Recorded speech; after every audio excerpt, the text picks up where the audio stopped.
하나님께서 말씀으로 이 세상을 창조하셨죠. 그것이 하나님께서 보시기에 좋으셨습니다. 그리고 하나님의 형상을 따라서 사람을 만드시고 또 사람으로 하여금 물고기와 새와 가축과 땅에 기는 모든 것을 다 다스리게 하셨습니다. 하나님께서는 사람에게 또 복을 주시면서 생육하고 번성하여 땅에 충만하라, 땅을 정복하고 바다와 하늘의 모든 생물을 다스려라, 내가 온 땅에 먹을 거리를 너희에게 주리라, 이렇게 말씀을 하시고 그 지으신 모든 것을 보셨을 때 아주 심히 좋았더라. 야, 너무나 좋다, 이렇게 말씀을 하셨습니다.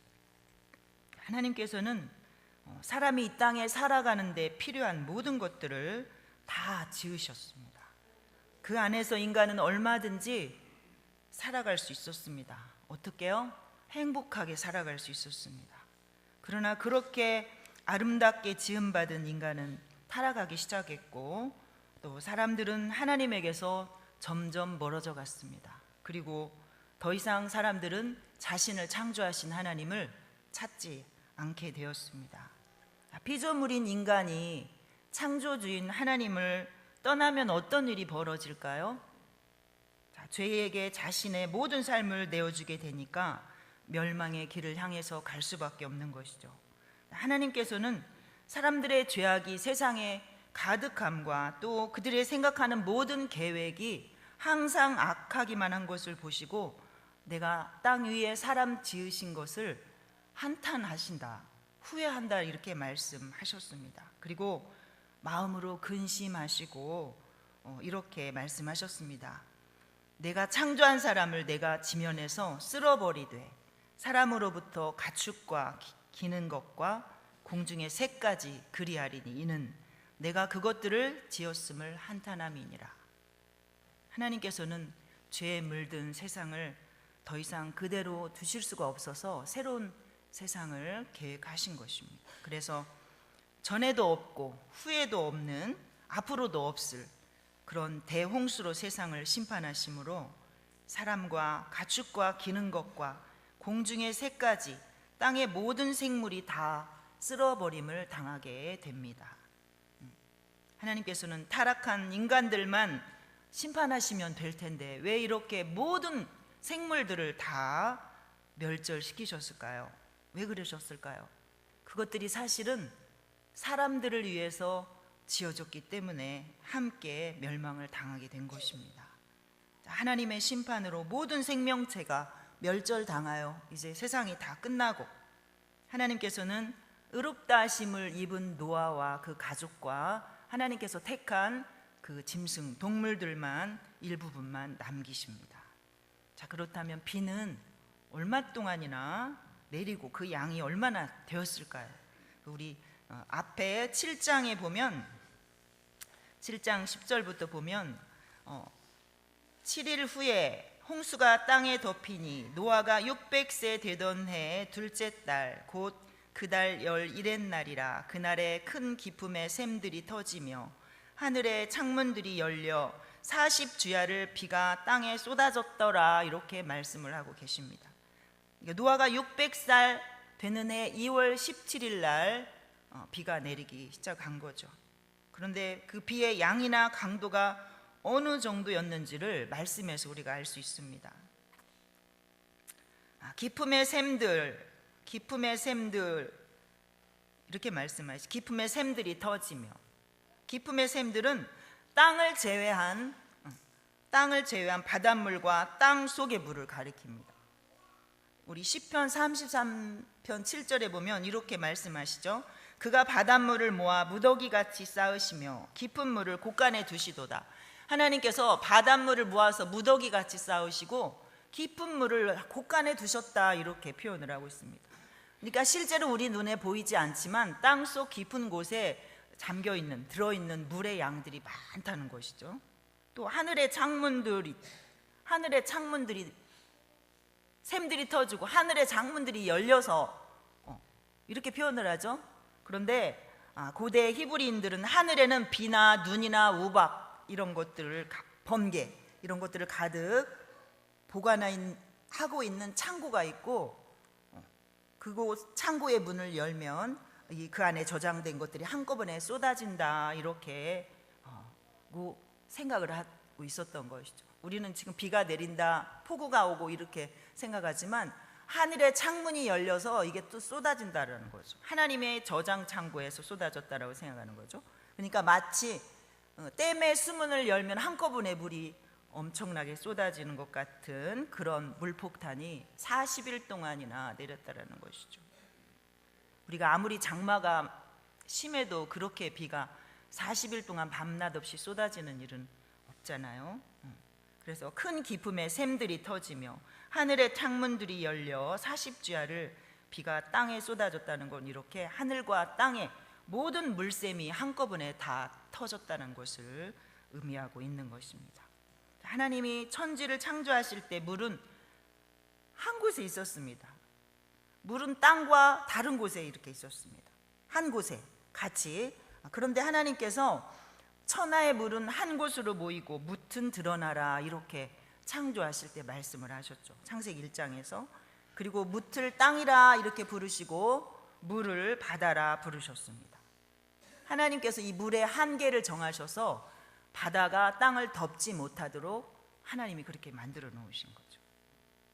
자, 우리 시편 104편 9절에도 보면요, 주께서 물의 경계를 정하여 넘치지 못하게 하시며 다시 돌아와 땅을 덮지 못하게 하셨나이다 라고 기록하고 있습니다. 그런데 하나님의 심판으로 인해서 이제 땅과 물의 경계가 다 무너져 내려버리고 40주야로 내린 집중 그 폭우로 말미암아서 물이 완전히 범람하게 되니까, 그렇게 되면 해일이 올라오고 막 대단하잖아요. 우리 일본에서 이런 일 한번 있어 우리가 가까운 그 안에 봤죠. 자, 이렇게 하나가 되어버린 거, 온전히 물과 땅과 경계가 없이 온 천지가 그러니까 다 물이 되어버린 거죠. 물바다가 되어버린 것이죠. 자, 그러면 물은 얼마 동안이나 있었을까요? 17장 17절부터 보면 40일 동안에는 주야로 폭우가 쏟아졌습니다. 그리고 110일 동안 계속해서 물이 불어나가지고 150일째 되는 날 최고 수위, 물의 수위가 최고 수위를 기록했죠.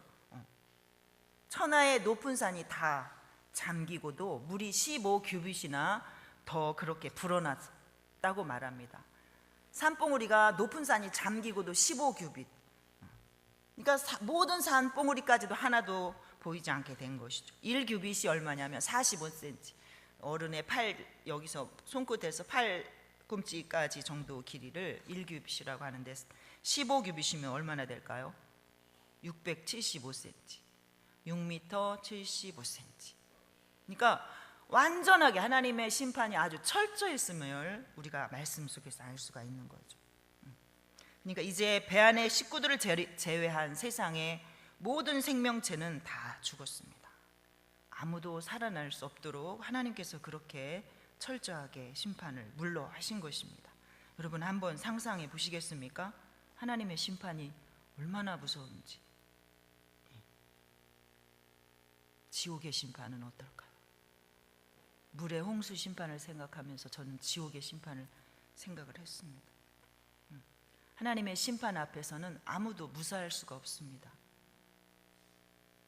하나님을 떠나서 죄의 길을 가던 모든 사람들을 하나님은 그렇게 다 멸망시키시고 이제 노아의 8 식구와 택한 그 동물들만 남게 된 것입니다. 그리고 오늘 본문은 하나님께서 홍수로 망한 세상에서 노아와 남은 가족들이 앞으로 살아가게 될 땅을 하나님께서 회복시키시는 내용을 그리고 있습니다. 자, 1절 말씀에 보면 1절 앞부분에 보면요, 하나님이 노아와 그와 함께 방주에 있는 모든 들 짐승과 가축들을 기억하사, 이렇게 말씀을 하시죠. 기억하다라는 말의 원래 원어는 자카르입니다. 자카르. 이 말은 새기다, 마음에 두다, 잊지 않다, 그런 의미를 갖고 있어요. 어느 날 갑자기 생각하는 것이 아니라 항상 이 마음에 두고 있었다라는 것을 말씀하고 있는 것입니다. 그러니까 하나님께서는 홍수가 계속된 상황에서도 노아와 그 그 방주 안에 있는 그 모든 가족들을 늘 마음에 두고 있으셨다라는 것입니다. 왜냐하면 하나님의 공의는 죄에 대한 심판이지 하나님의 사랑은 영혼의 구원에 있기 때문입니다. 하나님이 세상을 심판하는 것이 목적이 아니라 하나님께서 새로운 세상을 만드시는 것이 사실은 하나님의 목적이었던 거죠. 그러나 심판으로 끝나는 것이 아니라 그 영혼, 노아와 그 영혼을 구원하셔서 새로운 세상에서 노아가 살 수 있도록, 그렇게 하나님을 경외하며 살 수 있도록 하시기 위해서 하나님은 노아를 마음에 늘 두고 계셨던 것입니다. 하나님의 관심이 지금도 어디에 있으실까요? 세상을 죄인들 벌하는 데 있으실까요? 하나님의 관심은 지금도 한 영혼이 어떻게 하면 구원받고 어떻게 하면 하나님의 말씀 안에서 바른 길을 걸으며 살 수 있을까 하는 것에 하나님의 관심이 더 있다는 것입니다. 기억하셨다라는 말씀은 또 출애굽기 2장 24절에도 나오는 말씀입니다. 하나님이 그들의 고통 소리를 들으시고 하나님이 아브라함과 이삭과 야곱에게 세운 그의 언약을 기억하사 하나님이 이스라엘 자손을 돌보셨고 하나님이 그들을 기억하셨더라. 아멘.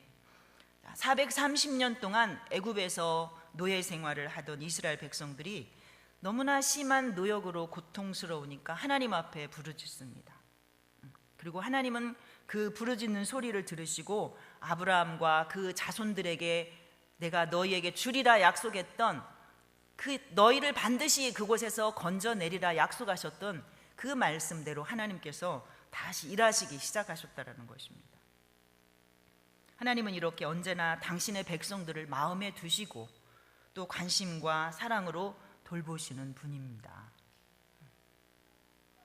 하나님은 하나님의 긍휼하심을 입고 또 방주에서 이렇게 하나님의 심판이 끝나기만을 기다리는 노아를 위하여 일하기 시작하셨습니다. 그 뒷줄을 한번 읽어볼까요? 뒤에 기억하사 다음에 하나님이 바람을 땅 위에 불게 하심에 물이 줄어들었고 아멘. 하나님께서 땅 위에 바람을 불게 하셨다라고 그렇게 말씀하십니다. 바람은 원어로는 루아흐, 많이 들어보셨죠? 루아흐.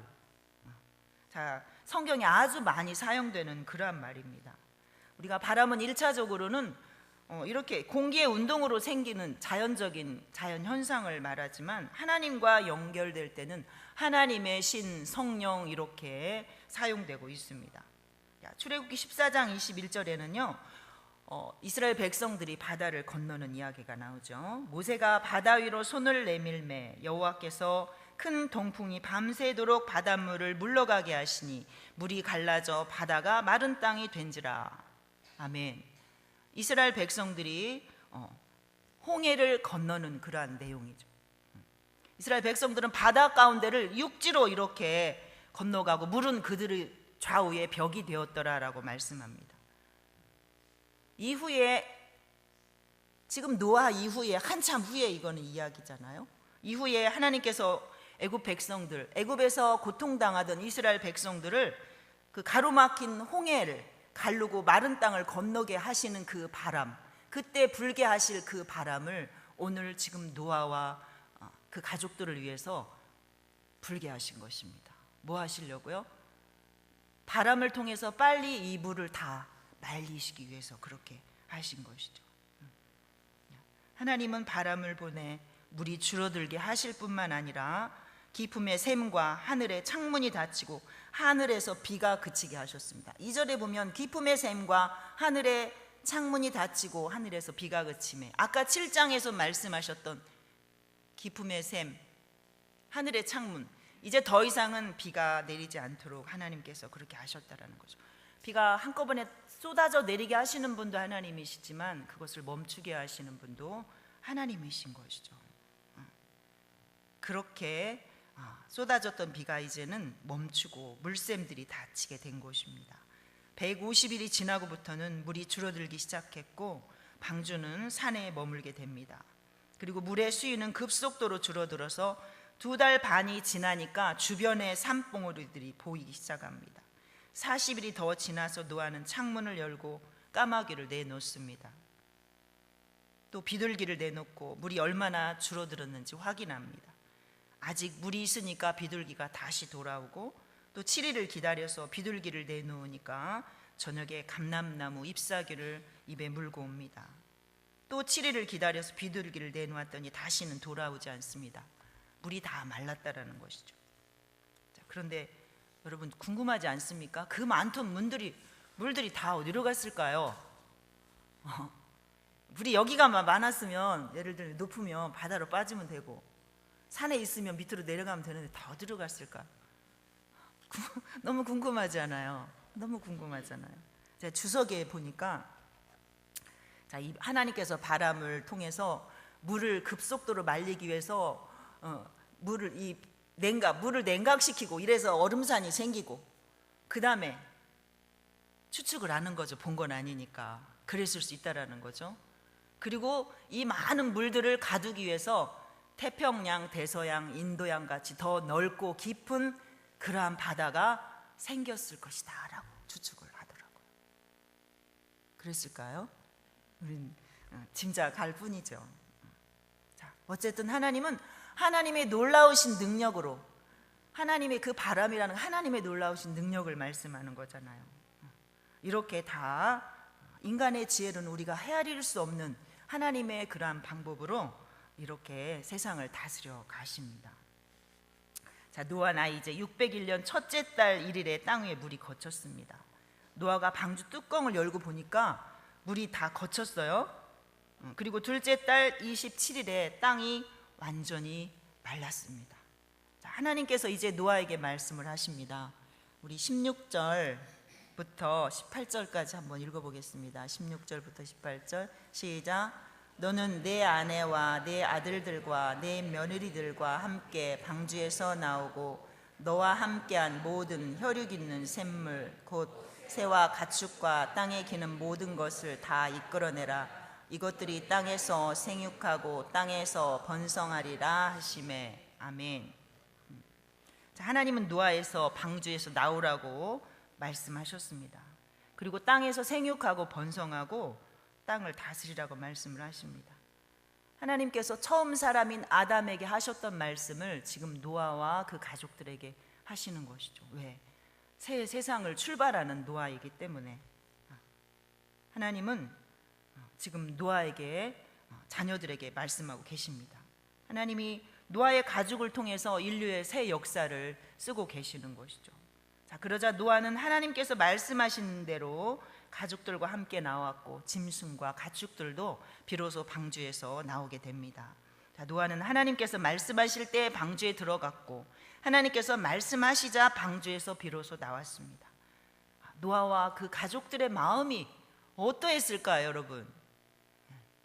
자, 노아가 600세 되던 해 2월 17일에 방주에 들어갔죠. 그리고 601세 된 지금 2월 27일에 방주에서 나왔으니까 1년하고 10일, 375일을 방주에서 있었습니다. 자, 노아가 방주에서 그렇게 1년이 넘는 시간을 지냈을 때 여러분 얼마나 힘들었을까요? 그런데 지금 땅을 밟게 되었단 말입니다. 자, 그런데 노아는 제일 먼저 하나님 앞에 정결한 짐승을 잡아서 감사 예배를 드렸고, 하나님은 그 향기를 받으시고 기뻐하셨습니다. 그리고 다시는 내가 사람으로 말미암아서 땅을 저주하지 않으리라 이렇게 말씀하셨죠. 자, 우리가 하나님 나라에서 주님과 영원히 함께 살게 되는 그날, 노아와 그 가족이 방주에서 나와서 느끼게 된 그 벅찬 감격을 우리도 누리게 될 것입니다. 아니, 그것과는 비교할 수 없는 더 큰 구원의 기쁨을 누리겠죠. 자, 하나님은 오늘도 구원받은 우리를 기억하시고 돌보시는 분이십니다. 자, 그 하나님 앞에서 그러면 우리는 어떠한 자세를 가지고 살아야 할까요? 자, 첫 번째는요, 자, 하나님께서는 오늘도 나를 위해서 일하고 계시는 분이라는 것을 믿는 것입니다. 자, 물로 땅 위의 생명체들을 심판하신 하나님은 노아를 위해서 일하셨습니다. 모든 높은 산까지 다 채운 물을 그대로 두면 어느 때나 그 물이 다 마를 수 있겠습니까? 수년이 지나도 아마 물이 줄어들기 어려웠을 것입니다. 자, 수년 동안 그렇게 물이 잠겨 있다가 다 어느 날인가 마른다고 해도 바다의 짠물과 함께 섞여 있었기 때문에 땅에는 나무도 자랄 수 없고 사람이 농사도 할 수 없어서 땅은 아주 척박해진 그러한 땅이 되고 말 것입니다. 그뿐이겠습니까? 방주 속에 있는 노아는 어떻게 될까요? 바다 물 위에 떠다니다가 어느 날은 양식도 떨어지고 어느 날인 건 죽고 말지 않겠습니까? 우리도 가끔씩 장마철에 비가 많이 와서 물난리가 나면 집이 잠기는 그런 뉴스를 볼 때가 있습니다. 자, 그럴 때 엄마 아빠들은 어떻게 하시나요? 가족들이 안전하게 들어가서 다시 살 수 있도록 물을 퍼내고 진흙을 다 씻어내고 살림살이를 닦고 소독을 하고 청소를 다 하지요. 가족들을 위해서. 하나님은 노아를 위해서 그렇게 지금 일하고 계시다는 것입니다. 그 하나님이 오늘도 저와 여러분을 위해서 일하고 계시는 것을 믿으시기 바랍니다. 왜냐하면 하나님은 예수님을 내어주시기까지 하시면서 저와 여러분을 사랑하시기 때문에 그렇습니다. 자, 하나님은 우리를 이렇게 관심을 가지고 언제나 우리를 기억하시고 돌보시는데 우리는 어떠한 자세로 살아가야 될까요? 두 번째는 신앙생활을 우리가 너무 쉽게 생각하면 안 된다는 것입니다. 방주 안에서 노아의 삶이 어땠을까요? 40일 동안 밤낮으로 비가 내렸으면 해가 없잖아요. 해가 뜨지 않잖아요. 그러면 얼마나 어두웠겠어요. 해가 떠오른다고 해도 작은 창문으로 얼마나 많은 빛이 들어오겠습니까? 환기가 안 되니 공기는 너무나 탁하고 방주 안에 얼마나 많은 동물들이 쌍쌍이 있었어요. 그들의 배설물, 사람의 배설물로 인해서 냄새는 얼마나 심했을까요? 동물들의 울음소리, 떠드는 소리에 배안이 좀 시끄러웠겠습니까? 요즘 세상은 어때요? 아파트에 살면 위에서 조금만 발로 쿵쾅 애들이 조금만 뛰어도 시끄럽다고 층간소음 해가지고 칼부림 나는 그런 세상이잖아요. 방주 안에서 삶을 제가 이번 말씀 준비하면서 한번 노아가 얼마나 그 방주 안에서 삶이 쉽지 않았을까 마음에 와 닿더라고요. 물이나 양식은 또 충분했을까요? 잠자리는요? 편안했을까요? 물론 이렇게 생각할 수 있습니다. 하나님께서 노아를 구원하시는데 다 알아서 있을 수 있게끔 해놓으시지 않으셨겠어? 그런데 이거는요 유람선이 아니고요 여객선이 아니고 뭐예요? 생명을 구원하기 위한 그 생명선일 뿐이잖아요. 생명을 유지하기 위한. 노아가 375일을 이렇게 온갖 불편함을 다 방주 속에서 견뎌야 했습니다.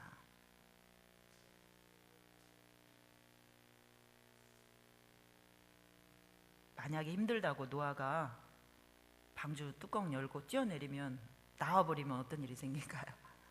힘들다고 못 견디고 홍수로 인해서 멸망당한 사람과 다를 것이 없잖아요. 자, 우리가 2012년도에 교회에서 어르신들 모시고 제주도에 다녀왔었습니다. 지금부터 벌써 12년이니까 5년 됐네요. 우리가 봄 되면 어르신들과 함께 이제 1박 2일 이렇게 여행을 가잖아요. 근데 제주도는 멀으니까 2박 3일 배 타고 카페리오 타고 제주도를 간 적이 있어요. 그런데 한 4시간 정도 걸렸던 것 같아요. 근데 4시간도 저는 지루하더라고요. 배 안에 물론 편의시설이 다 돼 있습니다. 4시간만 견디면 제주도에서의 즐겁고 유쾌하고 행복한 여유 있는 시간이 기다리고 있지만 저는 지루했어요. 그런데 노아는 지금 375일이라는 그 시간을 방주 안에서 살았습니다. 노아가 방주 안에서 흔들리는 물속에서 산 시간이 얼마나 될까요? 성경에 보니까 5달을 흔들리는 출렁거리는 물속에서 그렇게 견뎌야 했습니다. 나머지는 산에서 있었지만 그 375일 동안의 생활이 결코 만만치 않은 그런 삶이었잖아요. 하나님께서 이렇게 죄악된 세상을 심판하셨고 노아와 가족들은 죽음을 면했지만 노아가 지금의 상태로 언제까지 물 위에 떠다닌다면 아니면 산 꼭대기에 그렇게 정지된 상태로 있다면 그들이 온전히 구원받았다고 할 수는 없는 일입니다. 이스라엘 백성들이 애굽 노예 생활에서 극적으로 탈출을 하고 또 앞이 꽉 막힌 홍해 바다도 하나님의 인도하심 가운데 무사히 건널 수 있었지만 그 다음 이어지는 광야 생활은 결코 만만한 것이 아니었습니다. 사실은 애굽의 종살이 노예살이보다 홍해 바다를 건너는 것보다 더 어려운 일이 광야 생활이었던 것입니다. 구원받은 것은 잠깐이지만 잠깐 하루 저녁이면 됐지만 광야 생활은 매일매일이 고단함이었다는 것이죠. 그래서 원망이 나오고 불평이 나오고 왜 우리를 여기다 끄집어 놔가지고 우리를 다 여기서 죽게 하느냐, 원망하고 불평하다가 약속의 땅 가나안에 들어가지 못하고 결국 40년 동안을 그 광야에서 헤매다가 다 불평하던 사람들은 죽고 말았습니다. 애굽에서 탈출했다고 홍해 바다를 무사히 건넜다고 그들이 완전히 구원받은 것이 아니라 하나님의 약속하신 그 약속의 땅 가나안에 들어가야 비로소 그들이 구원받았던 것입니다. 노아가 온전히 구원받기까지는 방주 안에서 그 삶이 있었다는 것을 여러분 기억하십시오. 우리가 하나님 나라에서 구원의 기쁨을 온전히 누리게 되기까지 우리도 쉽지 않은 길을 가고 있는 것입니다. 여러분, 이 말 속에는 상당히 뼈가 들어있어요. 지금 제가 하고자 하는 말이 쉽지 않다라고 지금 표현하고 있는 것입니다. 우리는 너무나 쉽게, 너무나 편하게, 너무나 안일하게 신앙생활을 하고 있지는 않는지 우리가 우리 자신을 돌아봐야 됩니다. 자, 세 번째는요, 하나님의 음성을 따라서 움직여야 우리가 하나님의 관심과 하나님의 돌보심을 우리가 제대로 받을 수 있다는 사실입니다.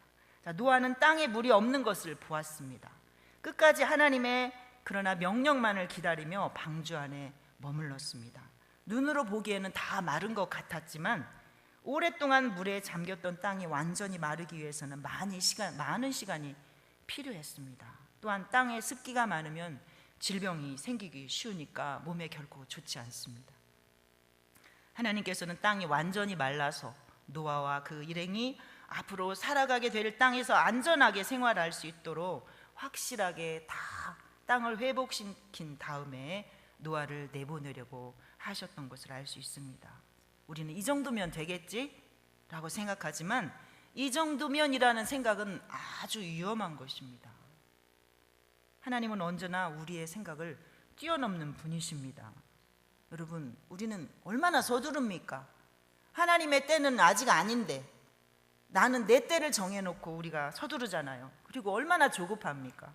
내가 계획된 대로 되지 않고 내가 정해놓은 시간에 되지 않으면 큰일이라도 나는 것처럼 그렇게 서두르고 조급하게 행동할 때가 많습니다. 그러나 하나님께서는 우리에게 가장 좋은 것으로 가장 좋은 때를 허락하신다는 것을 믿는다면 그 하나님을 신뢰함으로 기다려야 되지 않겠습니까?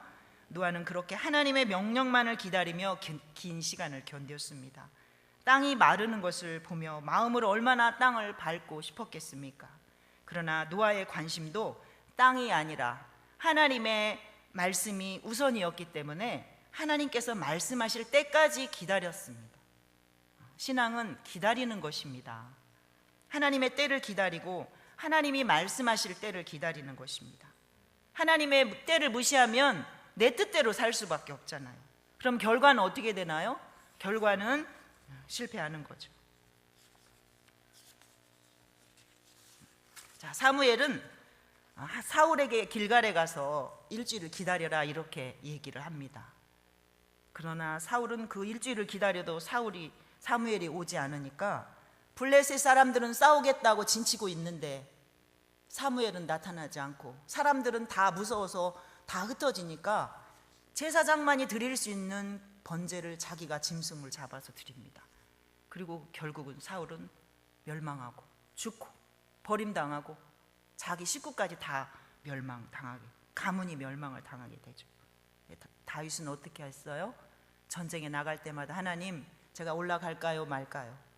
하나님의 음성을 듣고 움직였을 때 다윗은 언제나 승리를 할 수 있었습니다. 자, 그렇다면 어떻게 우리가 하나님의 때, 하나님의 뜻을 우리가 알 수 있을까요? 자, 노아에게, 다윗에게, 모세에게 그렇게 말씀하신 것처럼 우리에게 직접 하나님의 음성을 들려주신다면 얼마나 좋겠습니까? 그런데 우리가 하나님의 직접적인 음성을 듣겠다고만 한다면 아마도 평생 가도 한 번도 하나님의 음성 듣지 못할 수도 있습니다. 하나님은 우리에게 이미 성경 66권을 통해 말씀하고 계십니다. 우리가 하나님의 음성을 듣고자 하는 마음으로 영적인 주파수를 하나님께 맞추고 있으면 하나님께서 성령님을 통해서 우리에게 깨닫게 하십니다. 말씀을 들을 때나 아니면 말씀을 읽을 때, 또 기도할 때 하나님께서 우리에게 주시는 말씀이 있습니다. 그러면 그거를 놓치지 말고 붙잡는 것입니다. 모든 또한 상황들을 통해서, 환경들을 통해서 우리가 하나님의 때를 또 알 수도 있는 것입니다. 때로는 우리에게 하나님께서 말씀으로 음성을 우리에게 들려주기도, 마음에 들려주기도 하시는 것이죠. 그런데 우리가 일주일에 한 번, 오늘 주일 낮예배 한 번 드리고 가서 집에 가서 하나님과 아무 상관없이 산다면 어떻게 하나님의 때와 하나님의 뜻을 우리가 찾고 그 인도하심을 따라서 살 수 있겠습니까, 여러분? 말씀을 마무리하겠습니다. 노아는 하나님의 심판이 있음을 믿었고 또 하나님이 지금도 나와 함께 일하시고 계신 것을 믿었습니다. 그리고 그 하나님을 신뢰를 했습니다. 그는 결코 쉽지 않은 방주 생활에서 잘 견뎠고 조급하거나 서두르지도 않고 끝까지 하나님의 때를 기다렸습니다. 그리고 하나님의 은혜 가운데 구원받은 새 삶을 시작할 수 있었습니다. 우리는 예수님을 믿음으로 심판을 면하게 된 사람들입니다. 그러나 심판을 면하게 되었다고 지금 우리의 구원이 완성되는 것은 아닙니다. 하나님 나라에 들어가는 그날까지 우리는 하나님의 인도하심을 받아야 합니다. 우리를 향한 하나님의 관심과 사랑은 결코 끝나지 않습니다. 그러므로 우리를 늘 기억하시고 돌보시고 사랑과 관심으로 지켜주시는 그러한 하나님을 신뢰하고 믿음으로 인내하면서 항상 하나님의 음성에 귀 기울일 수 있는 그런 사람들이 되어서 언제나 하나님을 인도하심을 받아야 합니다. 사랑하시는 우리 평안교회 성도 여러분, 오늘 우리의 구원이 다 이제 이루어지는 그날까지 우리 모두가 승리하시길 간절히 소원합니다.